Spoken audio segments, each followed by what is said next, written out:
अमित जी, एक सवाल बार बार एक नैरेटिव फैला जाता है टीएमसी और लेफ्ट के तरफ से कि बंगाल में जितना भी काम कर ले बीजेपी कार्यकर्ता, ऊपर कुछ सेटिंग वगैरह है तो अमित शाह जी और नरेंद्र मोदी जीतना नहीं चाहते। आज पूछता है बंगाल, जवाब चाहे बांग्ला, आप लोग बंगाल को जीतना चाहते हैं? कितना सीरियस है सेंट्रल बीजेपी? देखिए भाई, मैं यहाँ आकर प्रेस कर रहा हूँ। मोदी जी अभी थोड़े दिन पहले सभा करने के लिए आने के लिए निकले थे, जा नहीं पाए। अब ममता बनर्जी कह रही कि हम उनके साथ हैं। अगर उनको ये भ्रांति फैलानी है तो फैलाएं।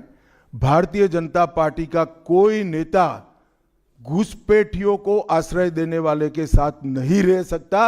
ये भारतीय जनता पार्टी का सिद्धांत है और हम सब भारतीय जनता पार्टी के कार्यकर्ता से लेके मोदी जी तक कटिबद्ध है कि मूल समेत तृणमूल कांग्रेस की सरकार को हम उखाड़ कर फेंक देंगे।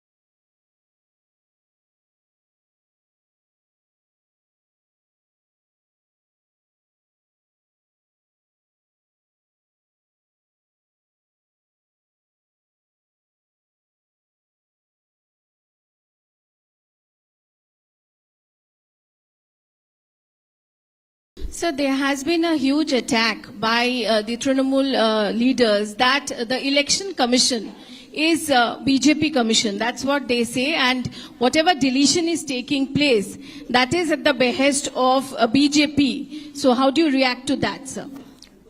देखिए, ममता जी के पास से और कोई अपेक्षा रख नहीं सकते। उनके खिलाफ जजमेंट आएगा तो जुडिशरी बीजेपी की है। इलेक्शन कमीशन घुसपैठिया हटाएगा, एसआईआर लाएगा तो इलेक्शन कमीशन बीजेपी का है। वो हारने के बाद शायद ऐसा कही कि मेरे कार्यकर्ता ही बीजेपी में चले गए।